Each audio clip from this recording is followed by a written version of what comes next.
नमस्कार। कोशिश तो बहुत होती है टू नाम जप करने की, करती हूँ, but then you get lot of distractions. तो उससे दूर कैसे रहे? यहाँ पे बैठे बहुत अच्छे से होता है, घर जाओ फिर बहुत पूर्व अजीब। पूर्व जो कर्म है उसके अपराध हम लोगों के पीछे, हम लोग जो अपराध किए हैं पीछे, वो सब हमारे साथ चलता रहता है।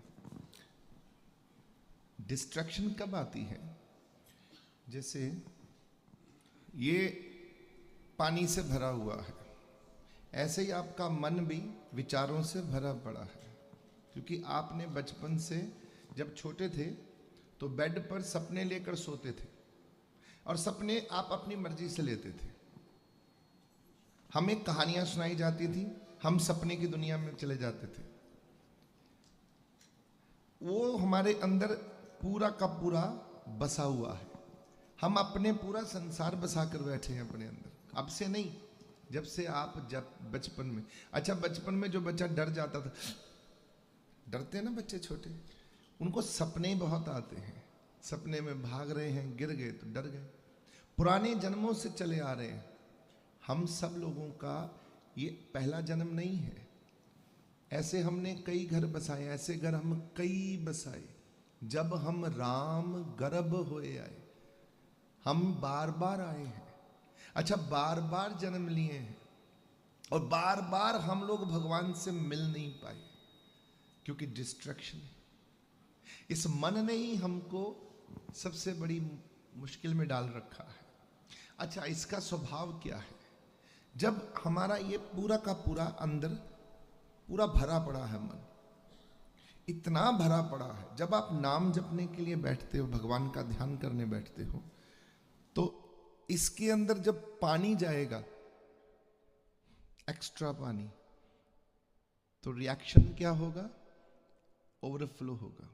ये पानी ओवरफ्लो होगा, बीच वाला पानी बाहर निकलेगा, आपका नया पानी अंदर जाएगा, ये पानी ओवरफ्लो होगा। ऐसे ही जब आपके अंदर भगवान की कृपा होती है, ऐसे नाम जपते हो, ध्यान लगाते हो, आपके अंदर विचारों में जब भगवान का ध्यान जाता है, आपके अंदर जो गंदगी है वो बाहर आने लगती है। आप वहां डिस्ट्रैक्ट हो जाओ, क्योंकि वो आपकी अपनी गंदगी है। बस उसी पर ध्यान नहीं देना और फोकस होने पर काम करना है, कि मैंने अपने मन से उनको नहीं पकड़ना दोबारा से, जो गंदगी आ रही है।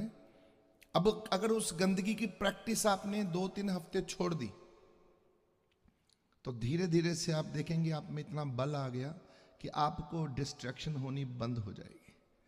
आप बैठेंगे तो आपका हृदय, मन शुद्ध हो चुका है, विकारों से छुटकारा पा लिए, वासनाओं से छुटकारा पा लिए, गंदगी से छुटकारा पा लिए। अब आप आराम से बैठ पा रही हैं और आपकी मर्जी से बैठ पा रही हैं, जितनी देर आप बैठना चाहती। आपको कोई कष्ट नहीं हो रहा। अच्छा, कभी घुटने भी नहीं दुख रहे, पाँव भी नहीं दुख रहे, टांगे भी आराम से पड़ी। अच्छा, अगर इसको और अच्छे तरीके से करना है तो सुबह 3:30 बजे इस प्रयोजन को करना आरंभ कर दें। 3:30 पर आप उठना आरंभ करें, बैठना शुरू करें। 24 मिनट की पहली समाधि में लीन होंगी।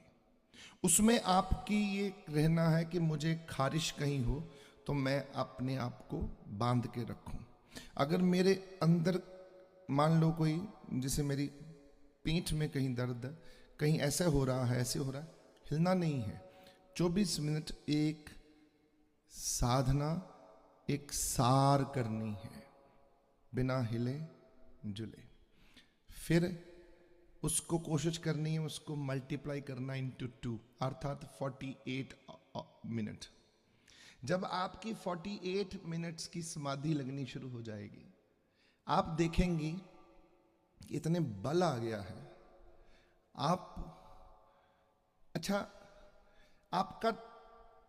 आपका जीवन चेंज हो जाएगा। आप भगवान से कनेक्टेड रहेंगी हमेशा। आपको लगेगा कि मेरी सुषमनी जो है वो अब पूरे आनंद में है। अच्छा, आपको जब अंतर से अपने भीतर से आनंद का कृपा शुरू हो गई, आनंद परमानंद, तो बाहर के सारे आनंद आपको फीके लगेंगे। आपको लगेगा मेरे को चाहिए कुछ नहीं, क्योंकि आप तृप्त हो रही हैं, आप कंटेंटेड हो रही हैं, आप सेटिस्फाइड हो रही हैं आपके साथ।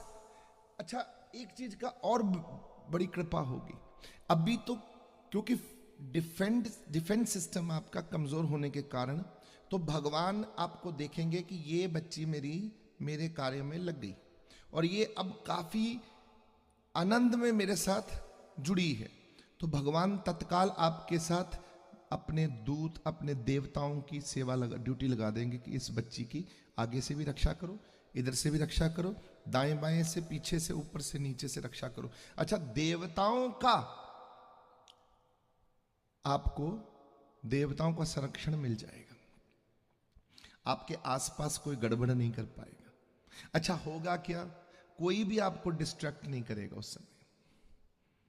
तो आपको सुच्चा, उच्चा, शुद्ध, पावन, पवित्र आपको भगवान खुद ही बनाते रहेंगे साथ साथ, क्योंकि वो अपनी सेवा में ले लेंगे आपको, क्योंकि उनको पता लगेगा कि ये आत्मा जाग रही है और इस आत्मा ने अपना काम शुरू कर दिया है, तो भगवान अपनी कृपा करना शुरू कर देंगे कि ये आत्मा को मुझे जगाना ही है, इस आत्मा को मुझे वापस अपने धाम, परम धाम लेकर आना है। क्योंकि हमारी प्रॉब्लम है, हम बिछड़ तो गए हैं, वापस लौटना हमारे लिए मुश्किल हो गया है। वो डिस्ट्रैक्शन है सबसे बड़ी, और उसी कारण से यहां फंस कर हम लोग कहां फंस जाते हैं। जैसे एक बच्चा रो रहा है, मां रोना सुनती है बच्चे का और वो काम पे लगी है, बिजी है, तो किसकी ड्यूटी लगाएगी? आवाज लगाएगी, कोई है, इस बालक को उठाओ, इस बच्चे को उठाओ। वो किचन में अपने काम कर रही है, आवाज लगाती है, कोई है पास में तो उसको उठाओ, बेबी को, बच्चे को उठाओ। अच्छा, कोई घर का सदस्य उठाएगा और वो बच्चा फिर रो रहा है।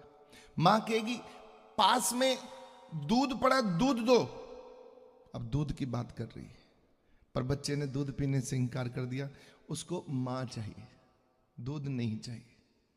और वो दूध को भी ऐसे हाथ मारता है और रोई जा रहा है। अब मां को आवाज फिर से आई चीखने की, खिलौने दो, पड़े हुए हैं वहां, उसकी कॉट के पीछे खिलौने पड़े हैं, उसको खिलौने बड़े अच्छे लगते हैं, वो दे दो, खिलौने दे। बच्चा खिलौने को भी हाथ मार के कह रहा, नहीं चाहिए, मुझे मेरी मां चाहिए। अब मां को कि ये तो ना चुप नहीं कर रहा, ना खिलौनों से, ना दूध से, ना उठाने से, ना झुलाने से। अब मां को दया आती, तरस आती है, हाथ धोती है मां फटाफट और किचन से भागती उस बच्चे को रोते हुए को अपने सीने से लगा लेती। भगवान ऐसे ही करते हैं। भगवान जी ऊपर देखते हैं, ये बच्चा बैठ गया नाम जपने, रो रहा है, आप रो रहे हो समाधि में, कह रहे तड़प रहे हो, रह ना सका बिन देखे प्रीतमा में नीर बह चले।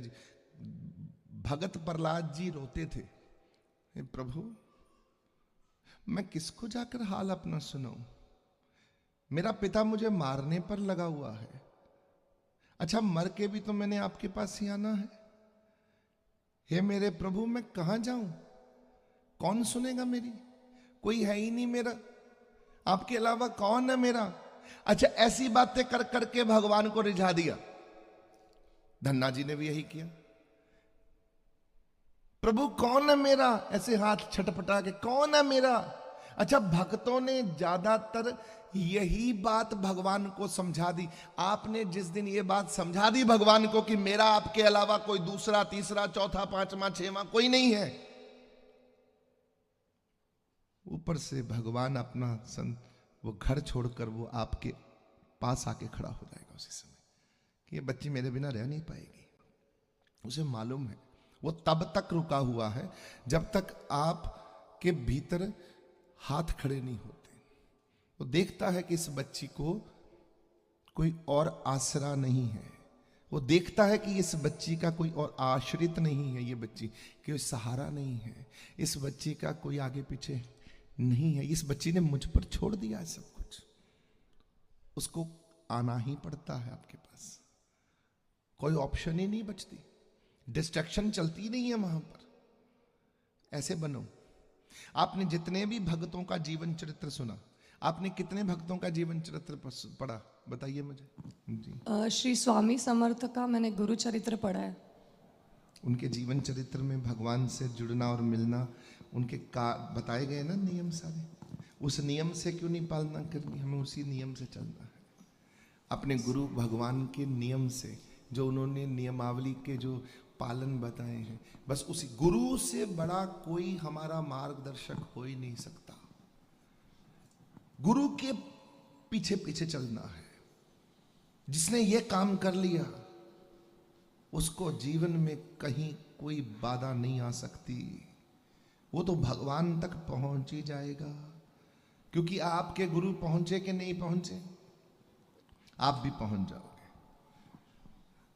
और डिस्ट्रैक्शन को आपने ही हटाना है, अपने मन को समझाना है, ऐ मन मेरेया तू सदा रहो हरि नाले, हरि के साथ रहना सीख ले। लोगों के साथ नहीं, हरि के साथ, फोन के साथ नहीं, हरि के साथ, अच्छा टीवी के साथ नहीं, हरि के साथ, दुनिया के साथ नहीं, हरि के साथ। हे प्रभु, मुझे हरि के साथ रहने की कृपा कर दीजिए कि मैं हरि के साथ और हरि मेरे साथ कैसे रहे। तो वो हमको समझना है, आपको वही करना है। डिस्ट्रैक्शन सारी खत्म, छोड़ दीजिए भगवान जी पर। अब गुरु माँ से भी आशीर्वाद ले लीजिए इसी पर ही। जी देखिए, डिस्ट्रैक्शन एक नेचुरल प्रोसेस है, क्योंकि माइंड हमारा जो है ना, ये आदी नहीं है स्टेबल रहने का। तो डिस्ट्रैक्शंस को आप अपना एक जो एक्टिव कॉन्शियस एक आप ध्यान देते हो, वो देना बंद कीजिए। एक आपने साक्षी भाव सुना है, ऑब्जर्वर रहना, विटनेस, है ना, उसमें क्या फ़र्क है? मैं आपसे बात कर रही हूँ और मैं आपको जवाब दे रही हूँ, रिएक्ट कर रही हूँ आपकी बात सुन के, तो वो साक्षी भाव नहीं है, क्योंकि मैं इन्वॉल्व हो रही हूँ, आपकी हर बात में रिएक्शन दे रही हूँ, इन्वॉल्व हो रही हूँ, आपकी इमोशंस को फील कर रही हूँ, ठीक है।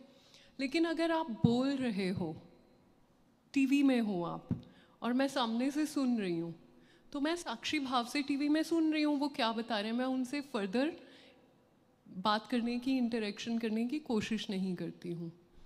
तो आपको धीरे धीरे अपने मन को साधना है और ऑब्जर्वर बनना है, क्योंकि कहीं ना कहीं जब महाराज जी ने आपको बताया कि हम तो कितने जन्म लेकर आए हैं, हमारी वो आइडेंटिटी जब हमारी नहीं रही, हमने हर आइडेंटिटी को 70, 80, 100 साल या जितना भी टाइम हम रहे हैं पूरा दिया, लेकिन कोई भी आइडेंटिटी, कोई भी शरीर, कोई भी पहचान हमारी परमानेंट नहीं रही। तो इस जन्म में भी आपको ये चीज़ समझनी होगी कि जैसे आकाश में बादल आते रहते हैं, फिर वो चले जाते हैं, कुछ बरसते हैं, कुछ बरसते भी नहीं हैं, ऐसे ही हमारे मन में विचार उठते रहते हैं। वो विचार हमारी आइडेंटिटी नहीं है, वो हमारी पहचान, हमारी रियलिटी नहीं है। तो आप जैसे ऑब्जर्वर की तरह उन बादलों को देखकर जाने देते हैं, धीरे धीरे आपको प्रैक्टिस करनी है कि आने और जाने वाले सांसों की तरह आपको आने और जाने वाले ख्यालों से भी ध्यान को हटाना है।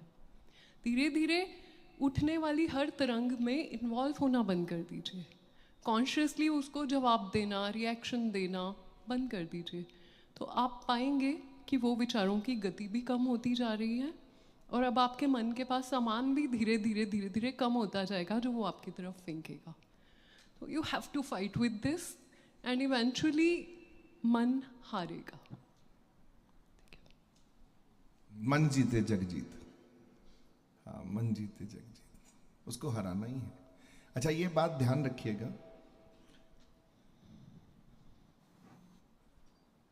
कि जितना आप चुप रहेंगे, अध्यात्म में सबसे बड़ा पालन करना पड़ता है चुप रहने का। जितना आप चुप रहेंगे उतना आप बलशाली रहेंगे, क्योंकि सबसे ज्यादा पाप हमारे बोलने से ही होते हैं, जो हमारे गुनाह होते हैं वो बोलने से ही होते हैं। आप देख